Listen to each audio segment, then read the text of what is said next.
Hi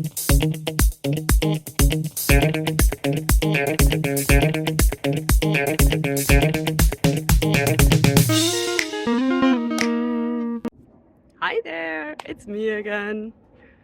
So you all probably recognize the plant that's behind me, right? So the question today is, what will happen if I touch it? Although that one is too easy, right? So let's look at another question that might be a little bit more interesting.